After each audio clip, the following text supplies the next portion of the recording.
할렐루야. 감사합니다. 기도 가운데 마음이 촉촉해지는 것 같습니다. 오늘 하나님 말씀은 마가복음 1장 35절에서 39절까지 말씀을 5절인데 한 절씩 교독하겠습니다. 제가 한 절 읽고 여러분 한 절 읽고 교대로 읽습니다. 새벽 아직도 밝기 전에 예수께서 일어나 나가 한적한 곳으로 가서 거기서 기도하시더니 만나서 이르되 모든 사람이 주를 찾나이다.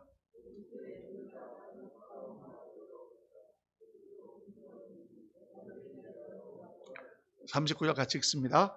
이에 온 갈릴리 다니시며 그들의 여러 회당에서 전도하시고 또 귀신들을 내쫓으시더라.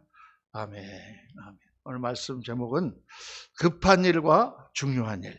급한 일과 중요한 일. 기도에 대해서 여러분 말씀을 나누겠습니다. 예수님께서 정말 급하고 아주 많은 사람들이 몰려와서 지금 해야 될 일이 많은 상황 가운데서 예수님이 새벽에 기도하시고 하나님의 인도하심을 받는 장면을 묵상하면서 급한 일과 중요한 일, 어떤 것이 더 우리가 해야 되는 일인가를 같이 묵상해 보려고 합니다. 여러분, 기도에 대해서 어떤 생각을 갖고 계십니까?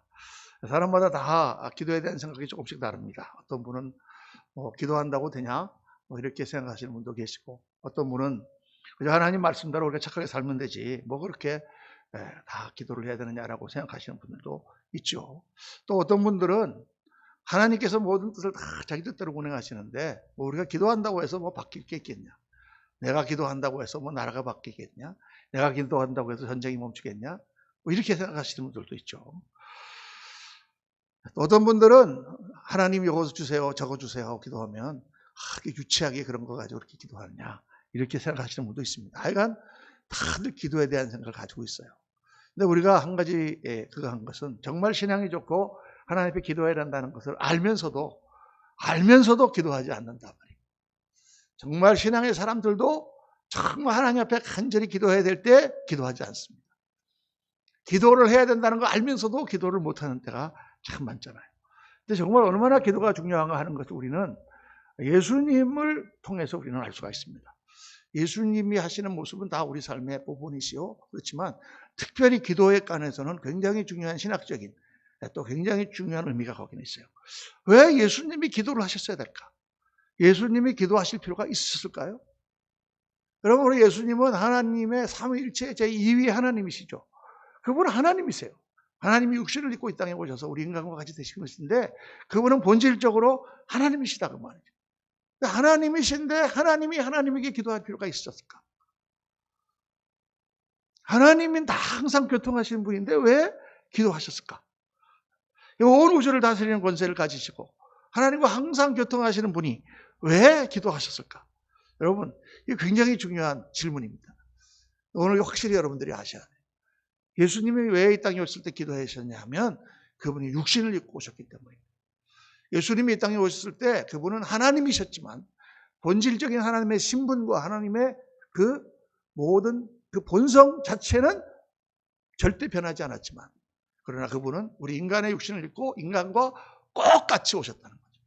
우리 인간의 대표로서 여인의 몸에서 태어나시는 아기로 예수님을 오셨단 말이에요. 이게 신학적으로 굉장히 중요한 문제입니다. 그래서 빌립보서 2장에 나오는 말씀처럼 예수님은 하나님과 동등됨을 취할 것으로 여기지 아니하시고 자기를 비워 종의 형체를 입으셨다.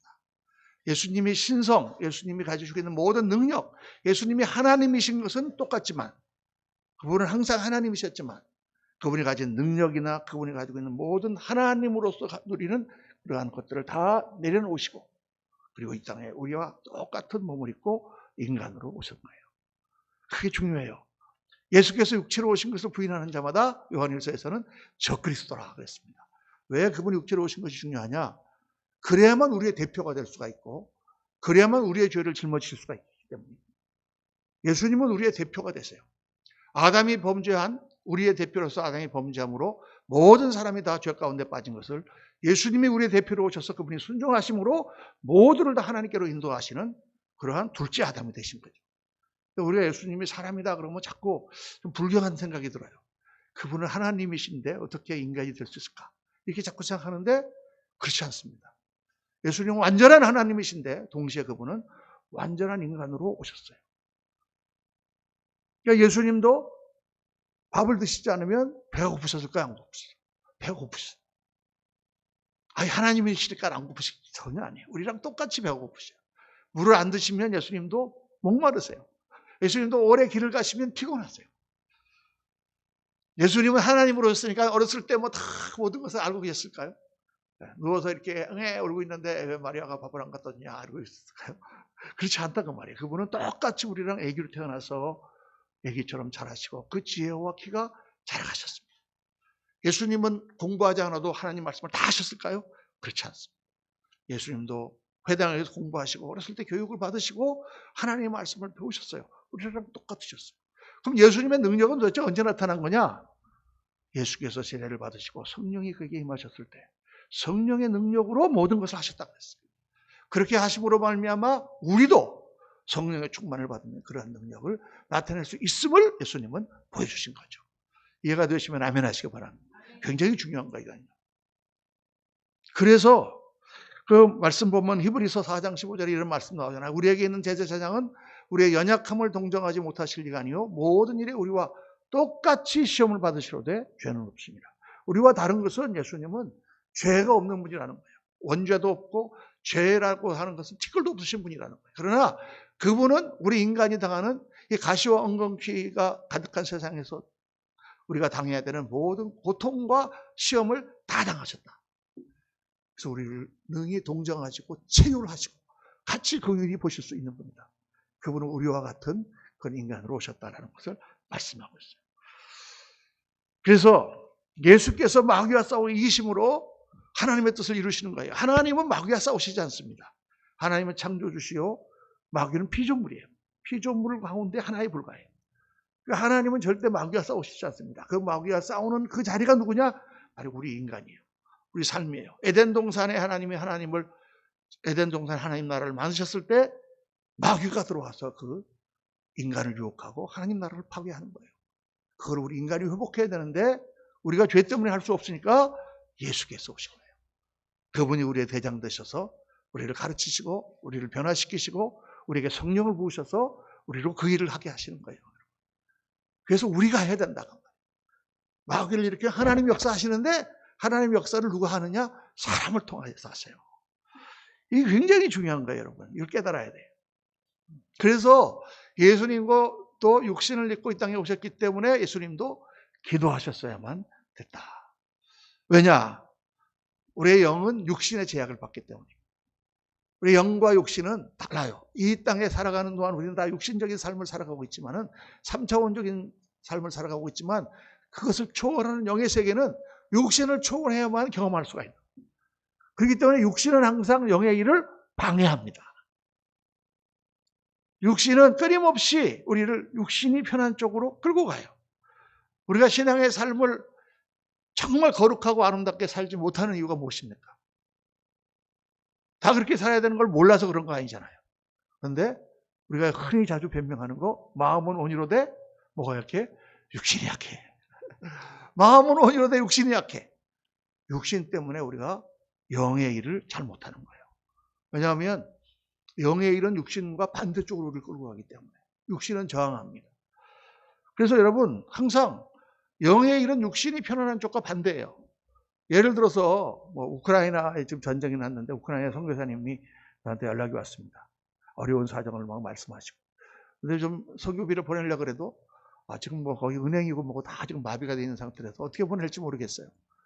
그런데 만약 내가 지금 성교비를 보낸다. 성교비를 보내는 만큼 내 돈이 없어지잖아요. 그만큼 난 육신적으로 고달프겠죠. 내가 뭔가 하나님이 시키신 일을 한다. 그만큼 나는 이 세상에서 놀고 즐기고 편안한 삶이 없어지는 거죠. 내가 누구를 돕는다. 가난한 사람을 돕는다. 그 돕는 만큼 나의 육신적인 것을 고달프게 돼 있다고 말이죠. 물론 그 고달픔에 비할 수 없는 많은 보람과 은혜를 하나님 주시지만은 딱 그것만 따져놓고 보면 그런 거예요. 육신의 일을 하면 영의 일을 하게 되면 육신은 거부하게 돼 있어요. 그러니까 우리가 좀 이런 일을 한번 합시다. 그러면 대만의 육신적인 생각이 나는 거예요. 목사님 너무 바쁘잖아요. 너무 힘들잖아요. 너무 귀찮잖아요. 이런 얘기가 나오는 거죠. 기도를 해야 됩니다. 그러면은 근데 어떻게 새벽에 일어나? 육신은 반대적인 얘기를 계속하는 거예요. 네, 이 육신의 한계를 뛰어넘는 것이 영적인 삶인 거죠. 육신의 한계를 못 뛰어넘으면 영적인 삶의 승리는 없어요. 그러니까 육신은 대접할수록 버릇이 없어진다는 말이 있지 않습니까?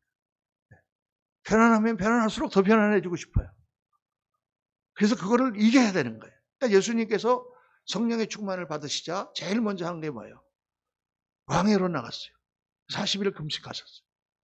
육신적으로 아주 힘들 때 마귀가 예수님을 유혹했어요. 마귀가 첫 번째 공격한 게 뭐예요? 육신적인 시험이었어요. 내가 정녕 하나님의 아들이거든 이 돌이 들어 떡이 되게 하라. 먹고 살아야 되지 않냐 너도. 예수님이 뭐라고 말씀하십니까? 신명기 말씀을 딱 들어서 사람이 떡으로만 살 것이 아니요 오직 하나님에서 나온 모든 말씀으로 살 것이니라. 육신적인 시험을 당했을 때 예수님이 말씀하신 거예요. 성령의 능력, 하나님의 능력을 육신적인 즐거움이나 육신적인 필요를 위해서 쓰지 않는다. 여러분 굉장히 중요한 것입니다. 우리가 하나님의 성령의 능력을 육신적인 필요를 위해서, 육신적인 즐거움을 위해서, 육신적인 쾌락을 위해서 쓰면 안 돼요. 성령의 능력을 받아서 그걸 가지고 육신을 채우려고 하는 것들은 적그리스도의 짓입니다. 그것은 아주 하나님의 책망을 받아야 되는 일이에요. 아, 목사님 제가 건강이 나빠서 육신적인 것을 기도해야 되는데 하시죠. 해야 됩니다. 육신의 몸에 건강을 잃고 어떻게 해야 돼요? 하나님의 영광을 위해서 내가 일하고 아름다운 삶을 살 수 있도록 우리가 기도하는 것입니다. 그게 영적인 것과 연결되어 있지 않다면 단순히 욕심만 건강해져 갖고 더 나쁜 짓도 많이 하고 그런 다음에 어떻게 되겠어요? 옛날에 제가 뉴욕에 있을 때 우리 김진홍 목사님 한번 오셔가지고 부흥회를 한번 했습니다. 제가 아주 잊어버리지 않는 예화가 하나 있는데 청계천에서 이제 막 사역을 하는데 가난한 사람들인데 어떤 집에 갔더니 그 아버지가 노가다로 나가서 일하는 집인데 그냥 폐결핵이 걸려가지고 다 죽어가고 있어요. 온 집안이 다 죽게 생겼어. 그래서 이걸 어떻게 하느냐. 약도 없고 그 당시에 너무나 어려울 때니까. 그래서 이제 이 목사님이 생각이 난 게 젊을 때 이제 청년이니까 개를 잡아서 먹여야 되겠다. 그래갖고 뭐 개를 사랑하시는 분들은 죄송합니다만은 그 개를 잡아가지고 이제 그걸 갖다가 먹였대요. 근데 그게 이제 옛날에 폐결핵은 원래 영양실조 때문에 나오는 경우가 많거든요. 약을 안 먹어도. 그래가지고 그냥 한 달을 계속해서 고기를 먹였더니 갑자기 이 사람이 막 기침이 먹고 얼굴이 반짝반짝했더니 다 나아버린 거야. 할렐루야. 한 달이 지나니까 그냥 딱 나았어. 야, 정말 하나님 감사합니다. 그랬는데 또 한 2주 지났는데 부인이 교회를 나왔는데 눈탱이가 버려갖고 나왔어. 어떻게 된 거냐 그랬더니 이 사람이 아플 때는 누워가지고 꼼짝도 못하고 그냥 이러고 있다가 이게 되니까 또 나가서 마시고 와서 부인을 두들겨 패가지고 그랬더니 그냥 그 목사님이 그랬다는 거예요. 저걸 내가 왜 살려가지고. 되게 우스운 얘기 같지만은 여러분 이게 사실은 굉장히 중요한 것입니다. 우리가 돈도 벌어야 되고 몸도 건강해야 되고 세상에서 우리가 정말 머리가 되고 꼬리가 되지 않아야 되지만 왜 그렇게 돼야 되나? 국회의원이 되고 대통령이 되고 왜 그렇게 하셔야 되는 거예요? 하나님의 뜻을 이루고 정말 하나님의 뜻 가운데 많은 사람들을 잘 다스리고 그렇게 하려고 하는 거지. 자기 육신의 이익을 취하려고 하면 그건 악한 거잖아요. 그렇죠? 그거예요, 바로. 근데 어쨌든 간에 예수님에게 처음으로 공격한 것은 바로 육신적인 그런 유혹이었다. 육신과 영의 일은 상극이기 때문입니다. 그래서 육신을 이기려면 반드시 기도해야 됩니다. 예수님께서 육신을 입고 오셨을 때 기도하신 거예요. 예수님이 세례를 받으실 때 성령이 그에게 비둘기같이 임하셨습니다. 그런데 그냥 세례 받고 나오시는데 임하셨나요? 다른 데서는 세례를 받고 물에서 나오실 때 이렇게 돼 있는데 누가 보면 이렇게 기록돼 있어요. 백성이 다 세례를 받을 때 예수도 세례를 받으시고 기도하실 때에 하늘이 열리며 성령이 비둘기 같은 형체로 그에 위해 강림하시더니 이게 성령을 받으실 때 하나님과의 교통이 있었구나. 예수님께서 기도하실 때 성령이 강림하시구나. 또 예수님께서 12제자를 뽑으실 때 어떻게 하셨습니까? 우리 다 알죠? 밤이 맞도록 밤을 세워서 기도하셨습니다.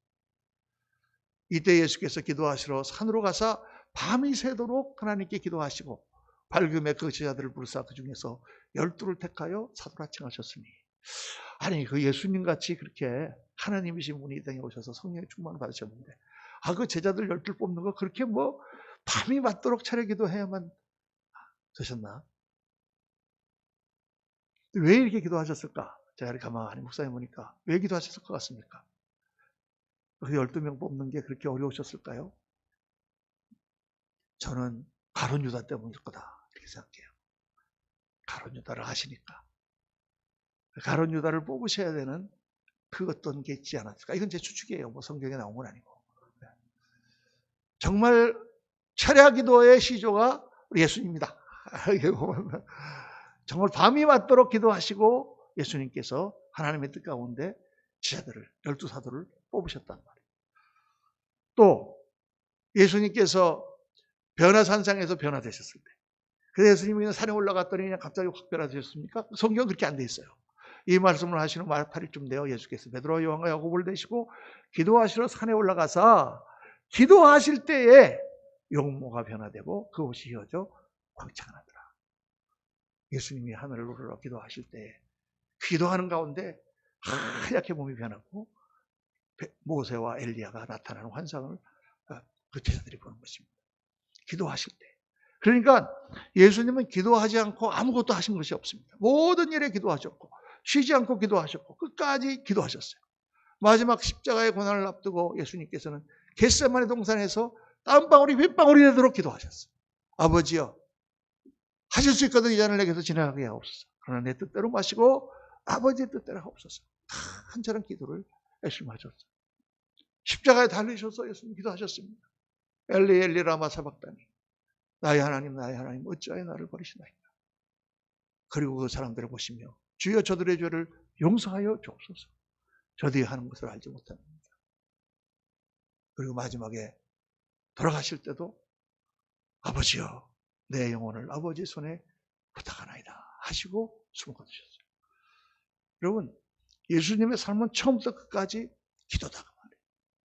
여기서 중요한 걸 우리가 하나 생각해야 되는데 하나님이신 예수님도 육신을 입고 이 땅에 오셨을 때 기도하지 않으면 하나님과 교통하지 못하셨다면 우리들은 기도하지 않으면 어떻게 하나님과 교통이 되겠습니까? 우리가 기도하지 않고 신앙생활을 할 수 있다는 것은 기적이죠. 그 기적입니다. 기도 안 하고 하나님 신앙생활하는 건 기적이에요. 그럼요. 그래서 기도해야 되는 것입니다. 네, 여러분 오늘 말씀의 제목이 뭐예요? 급한 일과 중요한 일. 우리는 하도 바쁜 세상을 사니까 기도하려고 앉으면 마음이 급해져. 아이고 해야 될 일이 있는데 앉아서 기도만 하고 있으니까 막 마음이 답답해. 나 빨리 좀 출근해야 되는데. 그렇죠. 내가 뭐 해야 되는데 마음이 급해져요. 그래서 하나님과의 교통이라는 이 중요한 일을 못한다 그 말이에요. 이 급한 일과 중요한 가운데 중요한 일을 할 줄 알아야 돼. 그래야 우리가 성공할 수 있습니다. 모든 일에. 정말 이게 중요한 거예요. 아무리 가게가 막 정신없이 바빠. 손님이 많이 와서 너무 좋아. 그런데 막 음식을 다 이렇게 서브를 하고 다 이렇게 합니다. 근데 제일 중요한 게 뭐예요? 나갈 때 돈을 받는 거예요. 근데 다 음식만 서브하고 돈을 안 받으면 어떻게 되겠어? 그런 일이 있을 수가 없지. 어디 여행을 가는데 아무리 바빠도 꼭 해야 되는 게 뭐예요? 휘발유를 넣고 가야 돼. 휘발유를 안 넣으면 갈 수가 없는 거예요. 그러니까 아무리 급해도 중요한 일은 있다고 말해요. 근데 정말 중요한 일이 뭐냐? 하나님의 인도하심과 하나님의 도우심을 받는 거잖아요. 우리가 무슨 일을 해도 하나님이 도우시지 않으면 그 일이 이루어질 수 없다. 아멘입니까? 네. 사람이 자기 마음으로 모든 일을 계획을 세워도 이를 이루시는 일은 하나님이시다. 잠언서에 나와 있잖아요. 그러니까 하나님이 안 도우시는데 어떻게 그 일이 되겠습니까? 믿는 사람이면. 하나님이 그 길을 인도해 주시지 않으면 내가 마음대로 가지 않겠습니까? 그러니까 예수님이 오늘 기도하신 거다 그 말이에요. 오늘 말씀 보면 예수님의 이 하루는 엄청나게 바쁘신 하루였어요. 그 전날 성경을 보면은 거기에 귀신들을 쫓아내시고 회당에 가서 말씀을 전하시고 그리고 베드로의 장모를 고치시고 그리고 와서 쉬시려고 왔더니 사람들이 구름대같이 몰려왔어요. 그래서 안수기도하여 그들을 다 치료하셨습니다. 여러분 안수기도하는 게 얼마나 힘든지 아십니까? 저도 옛날에 부흥회를 많이 할 때는 안수기도를 많이 했어요. 100명, 200명 앉아갖고 그냥 다 안수하려면은 온몸이 땀 흘렸습니다. 뭐 그냥 와이셔츠 양복까지 땀으로 젖어요. 축축하게. 그렇게 힘들게 예수님은 다 그들을 치료하셨단 말이에요. 그리고 이제 피곤해서 하면 또 주무셨는데 그 다음날 아침에 또 사람들이 구름대처럼 몰려왔어요. 소문을 듣고. 예수님은 어떻게 하셨습니까?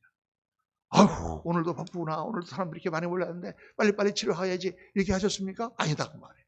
먼저 한적한 곳에 가서 동이 트기 전에 새벽에 기도하셨습니다. 새벽에.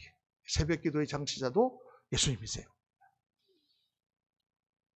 기도하시면서 뭘 깨닫으셨습니까? 오늘 말씀 보니까 여기서 사람들을 치료하는 건 중요한 일이지만 그러나 이것만 해서는 안 되는구나. 하나님의 뜻은 내가 다른 마을로 가서 거기서 전도하는 것이 중요하다. 여기서 굉장히 중요한 내용이 나오죠. 예수님께서 이 땅에 오신 것은 단순히 병자를 고쳐주고 우리를 편하게 해주시기 위해서 오신 것이 아니죠. 정말 중요한 것은 예수님이 메시아로 구원자로 오신 것이죠. 그러니까 그런 일들을 통해서 예수님께서 메시아인 걸 나타내셨지만 또 다른 마을에 가서 그 복음을 전해야 된다고 말이죠. 그 하나님의 뜻을 깨닫고 인도하심을 받고 예수님은 다른 마을로 가시는 거예요. 그 사람들을 고쳐주는 급한 일을 하지 않으시고. 내일부터 우리가 다니엘 특별 새벽 기도를 하는데 정말 힘들죠, 여러분. 육신적으로 너무 어렵습니다. 새벽 체질이 아니신 분들은 너무 힘드실 수 있어요.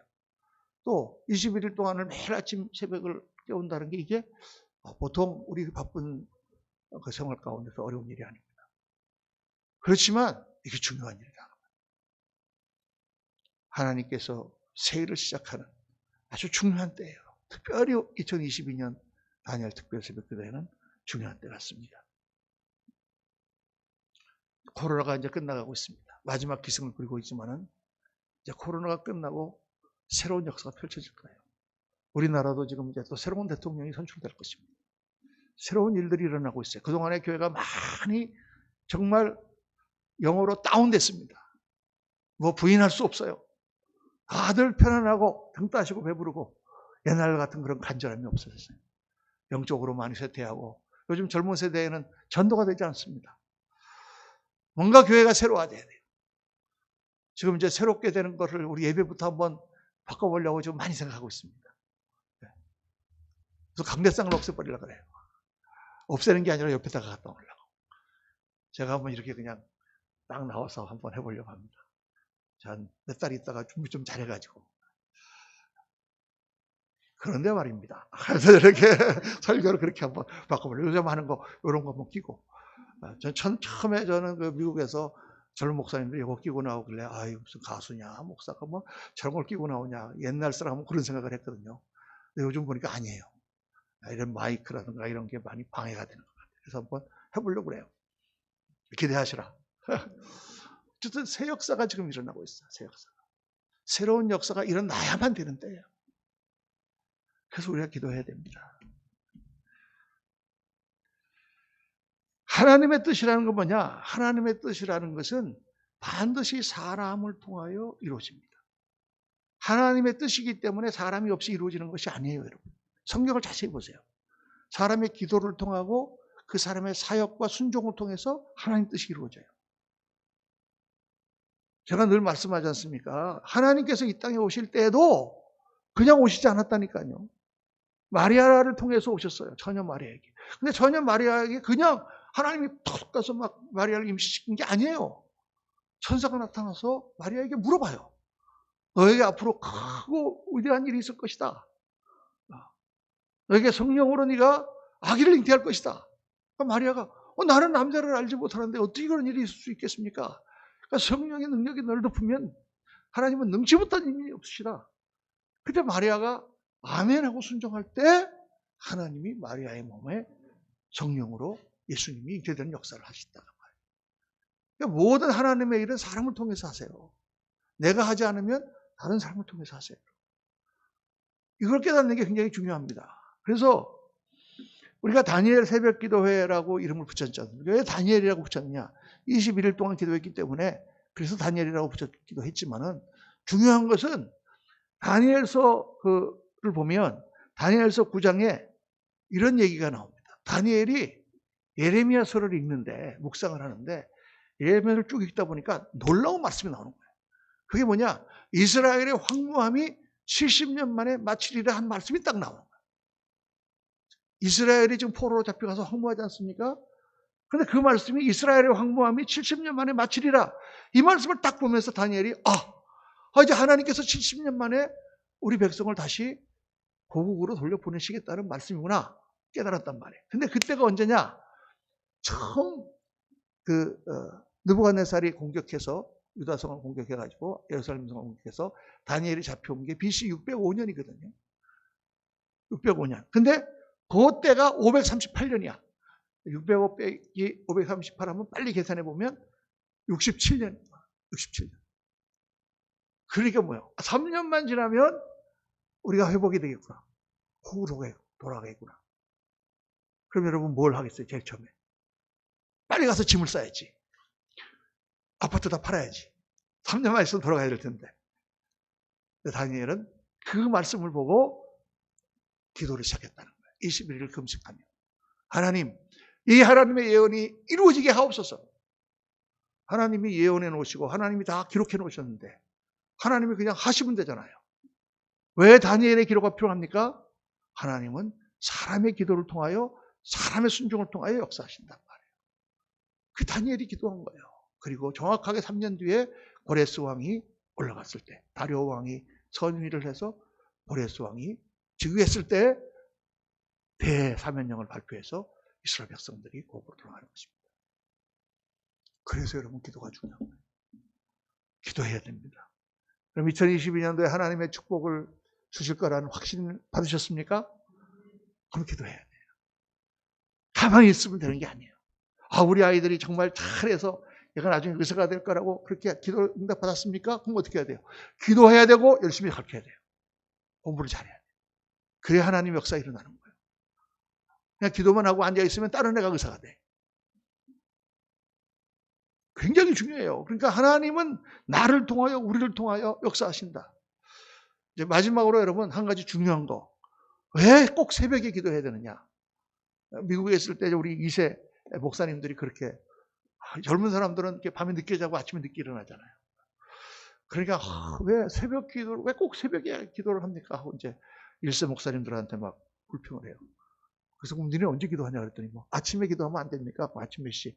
9시나 10시나 근데 새벽에 기도하는 이유가 있다. 제가 설명을 해줬어요. 왜 새벽에 기도하는 이유가 있냐? 진짜 새벽은 하루의 첫 시간이에요. 첫 시간. 이게 중요합니다. 여러분. 첫 시간. 첫 시간이라는 것은, 첫 것이라는 것은 좋은 것, 귀한 것이라는 뜻이 있고 동시에 먼저 드린다는 뜻이 있어요. 먼저 하나님께 드리고 남은 것으로 우리가 사는 것입니다. 하나님이 우리에게 시키시는 일을 먼저 하고 그리고 나머지 주신 시간으로 우리가 사는 거예요. 헌금 어떻게 하십니까 여러분? 쓰고 남는 거 헌금하십니까? 하나님께 먼저 드리고 남는 것으로 우리가 사는 거예요. 시간도 마찬가지죠. 먼저 하나님께 기도하고 하나님께 시간을 드리고 나머지 시간으로 우리가 사는 것입니다. 첫 시간이라서.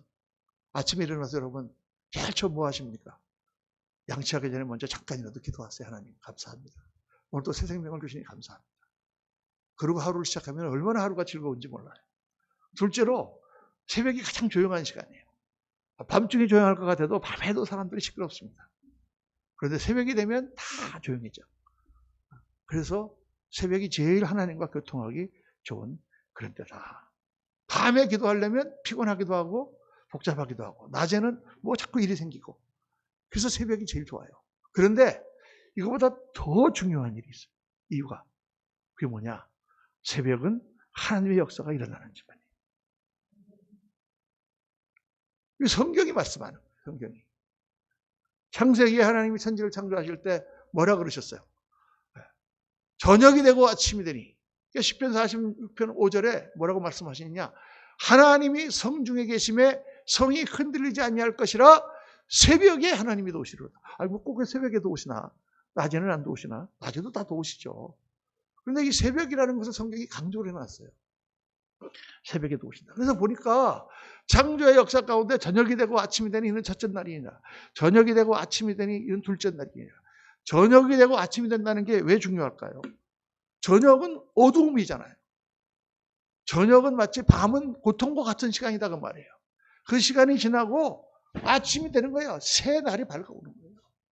그래서 성경은 아침이 되고 저녁이 되니 첫째 날이나 이렇게 말하지 않고 저녁이 되고 혼돈과 무질서 가운데서 아침이 되며 하나님께서 새 날을 창조하시는 것입니다. 새 역사를 창조하시는 것입니다. 코로나가 2년 동안 우리를 그렇게 괴롭혔지만 저녁이 되고 아침이 되니 그것이 물러가고 새로운 역사가 나타나게 될 줄로 믿습니다. 아멘입니다. 그렇게 돼야 되는 거죠. 우리도 저녁과 같은 밤과 같은 때를 지날 때가 있잖아요. 인생에서 어렵고 힘들 때가 있잖아요. 정말 고통스러울 때가 있잖아요. 그때를 지나가고 하나님 역사 가운데 새 아침이 와야 돼요.